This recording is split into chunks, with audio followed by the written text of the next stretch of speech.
해달의 이해하면 무서운 이야기. 별그램 여신으로 불리는 파이는 그녀의 얼굴에 너무 집착해서 그녀의 어머니가 시시때때로 혼을 내. 파이는 자신의 얼굴을 빛내줄 로션과 화장품에 엄청난 돈을 쓰기 때문이야.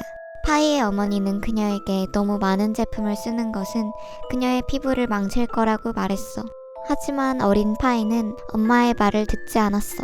그녀에게 쏟아지는 관심이 좋았기 때문이야. 이 관심을 잃지 않기 위해서는 끊임없이 돈과 노력을 쏟아 부어야만 했거든. 파이는 사사건건 태클을 거는 엄마가 짜증났어. 파이는 엄마를 비웃으며 말했어. 꾸준히 관리하지 않으면 엄마 피부처럼 쭈글쭈글 처지는 끔찍한 일이 일어날걸? 엄마는 더 이상 아무 말도 하지 않았어. 그러던 어느 날 파이의 찢어지는 비명 소리에 엄마는 깜짝 놀라 문을 벌컥 열었어. 파이의 피부가 망가지기 시작했어. 그녀의 피부가 붉어지고 여드름이 온 얼굴에 생겼어. 파이는 그녀가 가진 모든 크림을 발라봤지만 더 심각해지기만 했어. 그녀의 피부가 녹아내리고 고름으로 찬 여드름이 피부 곳곳에 생겼어. 그녀가 별그램에 더 이상 사진을 올리지 못하자 팔로워들은 손에 잡힌 모래처럼 빠르게 빠져나갔어. 파이는 엉엉 울면서 엄마에게 말했어. 엄마, 나 이제 어떡해? 나 좀 도와줘. 엄마는 파이를 달래며 차분히 방법을 알려주었어. 그 후 파이는 변했어. 파이는 더 이상 제품을 쓰지 않았고 제품을 사는 것을 그만두었어. 엄마는 그런 파이를 위해 매일 산에 올라가 약수물을 떠다 주었고 파이는 그 물만 사용했어.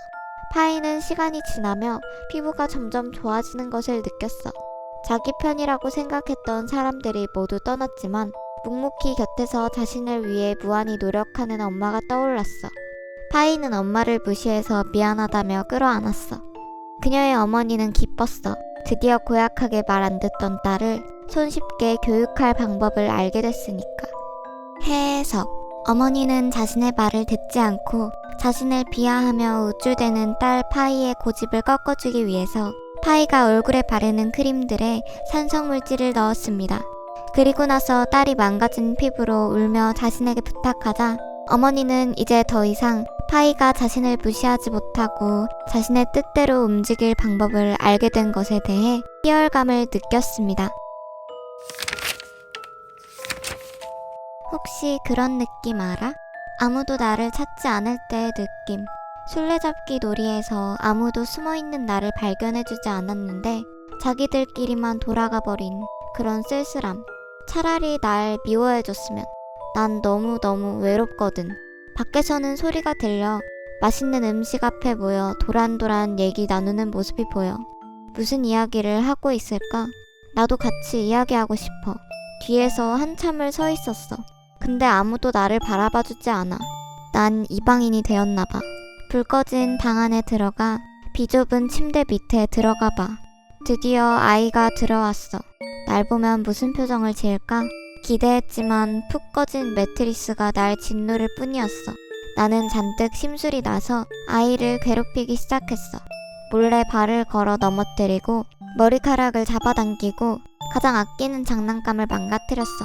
난 어느새 조용해진 아이의 뒤로 몰래 다가갔어. 아이는 누가 들을세라 숨죽여 울고 있었어. 나는 차마 아이를 달래줄 수 없었어. 그날 밤 아이는 울다 지쳐 잠들었어. 난 아이의 모습을 보며 난 이제는 정말 떠나야겠다고 다짐하며 동생의 손을 잡고 말했어. 난 그냥 예전처럼 너랑 놀고 싶었을 뿐이야. 미안해. 해석. 주인공은 사고로 죽게 되었습니다. 하지만 너무나 갑작스럽게 찾아온 죽음은 주인공의 행복한 인생과 소중한 가족들을 빼앗아 버렸고 주인공은 이를 인정하고 싶지 않았습니다. 그래서 가족들의 주위를 맴돌며 자신의 존재를 알아봐주기를 기다렸습니다. 하지만 가족들은 귀신이 되어버린 주인공을 바라봐주지 못했습니다. 주인공은 동생과 놀고 싶은 마음에 동생을 괴롭히며 반응을 이끌어냈지만 부모님이 걱정하실까봐 소리도 못 내며 우는 동생을 보고 더 이상 자신의 욕심으로 이곳에 있을 수 없다고 생각했고 사랑하는 가족들의 손을 놓아주며 자신이 있을 곳으로 떠나게 되었습니다. 딸의 가장 친한 친구인 줄리아가 스스로 목숨을 끊었다. 딸은 잠깐 큰 충격에 빠졌지만 그 후 우리 딸 사라는 우리의 권유로 사이버 폭력을 근절하기 위한 활동을 시작했다. 비록 줄리아를 벼랑 끝까지 내모는 데에는 많은 노력이 필요했지만 우리 부부는 사라가 대학 원서에 이 활동을 적어낼 수 있게 되어서 기쁘다. 해석. 부부는 딸 사라의 대학 원서에 남들과는 다른 경험이 들어가면 좋을 것이라고 생각했고 그 목적만 가지고 딸의 가장 친한 친구를 그 수단으로 이용했습니다. 나는 사냥꾼이다. 깊은 숲속에서 홀로 걷고 있는 나는 어째서인지 사냥감을 찾고 있지 않다. 그저 이 숲이 끝나는 지점을 찾아 헤맬 뿐이다. 그때 화살이 날아와 박힌다. 여러 개의 화살이 날아와 내 몸에 박힌다. 붉은빛 소녀를 마지막으로 모든 것이 흐릿해졌고 나는 깊은 잠에 빠진다. 눈을 뜬 나를 기다리는 건 어둑해진 하늘뿐이었다. 짐승들의 울음소리가 들린다. 날카로운 소음들이 들린다. 나는 깨달았다. 나는 사냥감이었다. 박힌 화살을 상처에서 빼내어 담아낸다. 검붉게 물든 곳들을 어루만져 줄 새 없이 나는 또다시 걸음을 옮긴다. 해석. 숲은 인생이고 화살은 내가 인생을 살면서 겪는 끔찍한 일들이었습니다. 우리는 예고도 없이 찾아오는 상황들에 마주하며 상처를 받고 피를 흘리지만 두려움과 절망에 잡아먹히지 않고 내일을 살아가기 위해 깊은 숲을 헤매이며 날이 밝기를 기다립니다. 나는 동생이 아끼는 고양이를 뒷문으로 유인해 밖으로 내보냈다. 고양이 머핀에게는 아무 일도 없을 것이다. 그는 아주 똑똑하기 때문이다. 날 알아보고 울어대는 고양이를 뒤로하고 동생이 챙겨먹는 약을 몽땅 변기에 버렸다. 변기가 막힐 뻔해서 얼마나 숨을 졸였는지 모른다. 그리고 동생의 생물 에세이도 모두 지워버렸다. 동생도 학교 도서관에서 일하는 귀여운 사설을 또 보고 싶을 테니까. 그리고 동생의 충전기를 빼놓았다. 엄마 아빠의 연락이 닿지 못하게. 내가 동생 르네에게 하는 짓 때문인지 내 친구들은 내가 동생을 싫어한다고 생각한다. 하지만 난 동생을 싫어하는 것이 아니다. 우리 집에 큰 불이 났지만 르네는 죽지 않았다. 왜냐하면 르네가 머핀을 찾기 위해서 집 안으로 들어가지 않아도 됐으니까. 왜냐하면 약을 먹지 못한 탓에 르네는 깨어 있었고 내가 지워버린 에세이 덕분에 르네는 도서관에서 다시 과제를 하던 중이었으니까. 동생을 싫어해서 부모님을 죽도록 내버려둔 것이 아니다. 내가 이 일을 한 이유는 동생마저 나처럼 정원에 묻히는 걸 바라지 않았기 때문이다. 해석. 언니인 주인공은 부모님에 의해 살해당했고 정원에 묻혀 집 주위를 맴돌고 있었습니다. 동생이 자신처럼 죽지 않기를 바랬던 주인공은 동생을 밖으로 내보내기 위해 노력했고 그 결과 동생은 목숨을 구할 수 있었습니다. 2020년 2월 15일 월요일. 나는 토끼를 주었다. 그 토끼는 학교로 가는 도중 길가 위에 있는 상자 안에 들어있었다. 나는 그 녀석을 안아 올렸다. 이제 어떻게 하지? 엄마는 동물 알레르기고 아빠는 절대로 토끼를 기르는 걸 허락해주지 않을 것이다. 그렇다면 선택지는 하나. 몰래 집에서 기르는 것이다. 토끼라면 분명 쉽게 돌볼 수 있을 것이다. 불쌍한 내 토끼. 지금부터 내가 구해줄 것이다. 2020년 2월 17일 수요일. 엄마가 공기가 텁텁하다며 기침을 했다. 나는 서둘러 창문을 열면서 그런 것 같다고 맞장구 쳤다.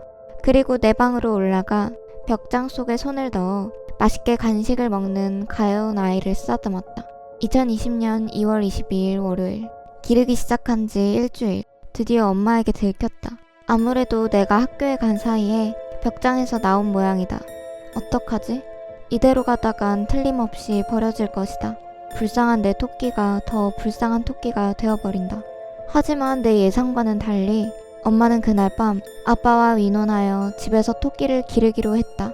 엄마는 한 번 주었으니 다시 버릴 수 없다고 말했고 아빠는 한 번은 봐주지만 다음부터 그래서는 안 된다고 단단히 일렀다. 나는 울었다. 불쌍하지 않게 된 토끼.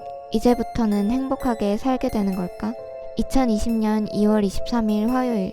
모두가 잠든 늦은 새벽, 나는 토끼가 있는 우리 앞에 섰다. 토끼는 내가 온 걸 눈치챘는지 눈을 번쩍 떴다. 나는 우리를 열고 이상한 듯 나를 바라보는 토끼를 아는 뒤 창문을 열고 토끼를 바깥으로 던졌다. 소리가 메아리치듯 울렸다. 움직이지 않는 토끼를 나는 한참 동안 바라보았다. 잘 가, 내 토끼. 불쌍하지 않게 된 토끼는 내겐 전혀 필요가 없는걸. 해석. 주인공은 누군가에게 버림받은 토끼를 가여워했고 그런 가여운 존재를 자비롭게 안아준 자신의 행동에 만족했습니다. 하지만 부모님의 허락으로 인해 토끼가 더 이상 오갈 데 없는 불쌍한 신세가 아니게 되자 주인공은 더 이상 토끼에게 아무런 흥미를 느끼지 못했습니다.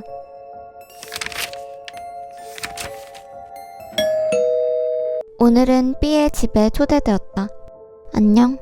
아, 어서와. B는 맛있는 커피를 타주었다. 날씨 좋더라. 그러네. 아, 저번에 준 케이크 맛있었어. 입에 맞았어? 응. 또 만들어줘. 거짓말. 뭐라고? 너 아직 살아있잖아. 숨 쉬는 게 조금 힘들어진 것이 아무래도 착각이 아닌 것 같다. 해석. B는 A를 살해할 계획으로 케이크를 만들어줬지만 A는 어쩐 일인지 먹지 않았습니다. B는 A가 살아있는 것을 보고 이번에는 확실하게 죽이기 위해서 커피에 독약을 넣었고 A의 가빠지는 호흡을 확인한 B는 사실을 털어놓았습니다. 친구와 난 오랜만에 카페에서 만났다. 이 친구는 학창시절부터 수려한 외모로 유명했고 볼 때마다 매번 다른 남자친구와 있었기에 우리의 대화는 자연스럽게 연애 이야기로 이어졌다. 이제 곧 크리스마스잖아. 남자친구에게 뭘 선물해줄지 정했어? 골라야지. 이제 좀 관계가 시들해져서 말이야.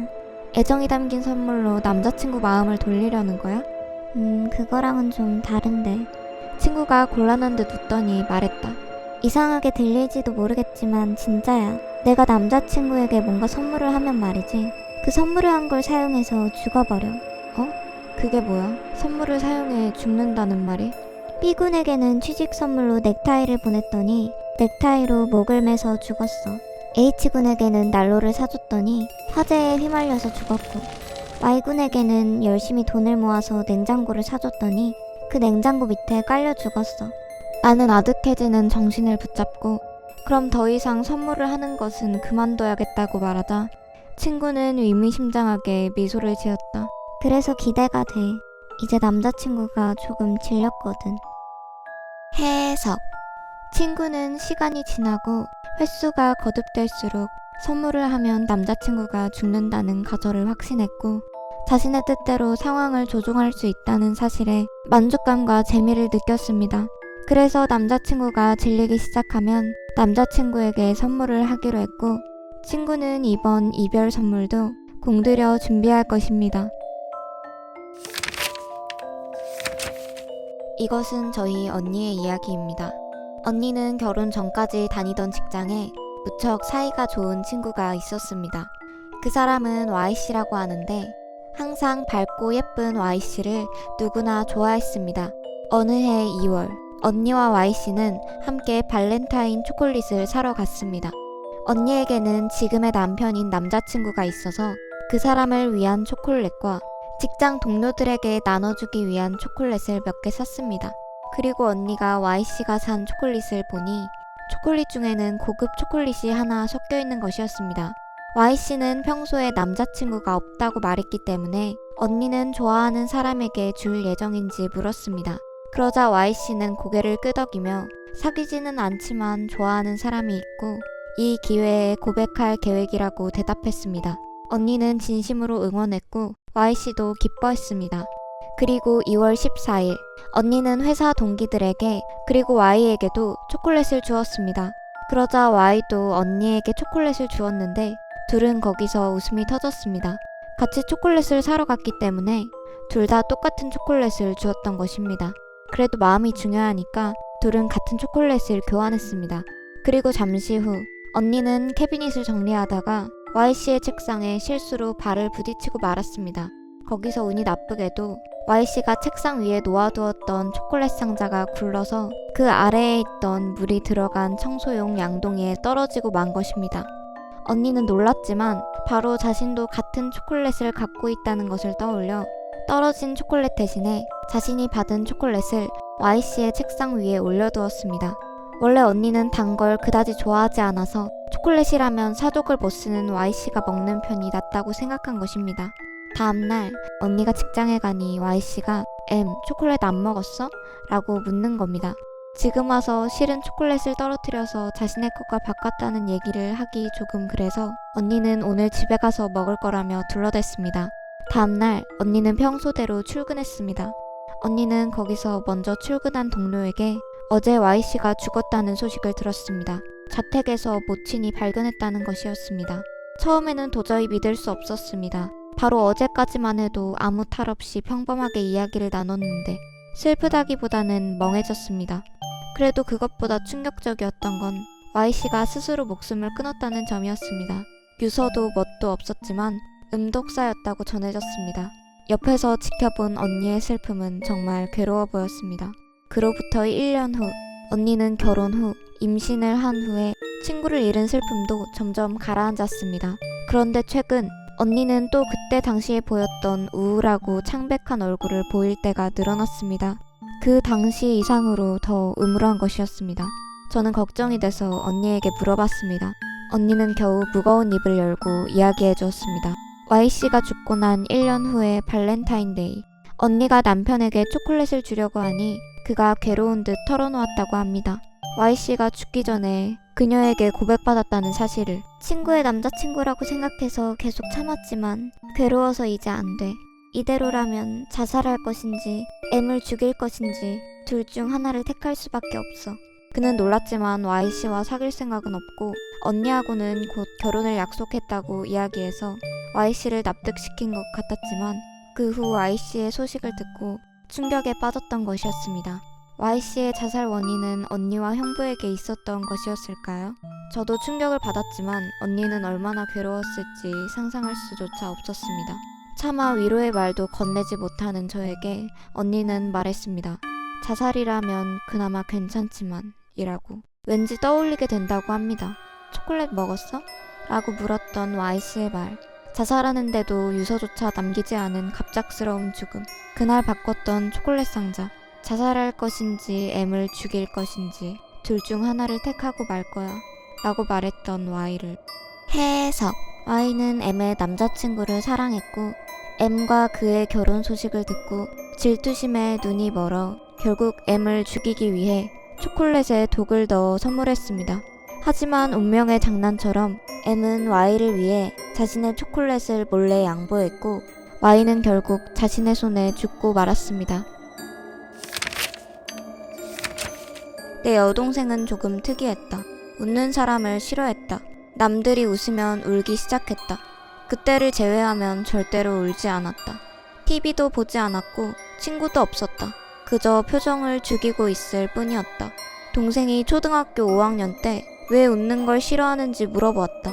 그랬더니 모두 웃고 있으니까 라고 대답했다. 왠지 불안해져서 정신병원으로 데려갔다. 그랬더니 선생님은 충격적인 말을 했다. 동생분은 웃는다는 행위를 화낸다는 행위와 혼동하고 있습니다. 그러니 남들이 웃으면 자신이 혼나고 있다고 착각하는 거죠. 왠지 선생님에게도 동생에게도 어떤 얼굴을 해야 할지 알 수 없었다. 그 후 동생에게 웃는 건 기쁜 거라고 재교육했다. 그로부터 몇 년 후 동생에게도 친구가 생겼고 얼굴에는 미소가 활짝 피었다. 정말 다행이다. 하지만 왜 그런 착각을 했는지 동생에게 물어봤다. 그랬더니 동생은 이렇게 대답했다. 유치원 선생님이 내가 실수할 때마다 미친 듯이 웃었으니까. 해석. 선생님은 어린 동생이 실수할 때마다 다독여주거나 괜찮다고 얘기해주기는커녕 그녀를 비웃었고 동생은 그럴 때마다 어쩔 줄 몰라 했습니다. 결국 동생은 그 부작용으로 한참 동안 자신이 어떤 감정을 가져야 하는지를 헷갈려 했던 것이었습니다.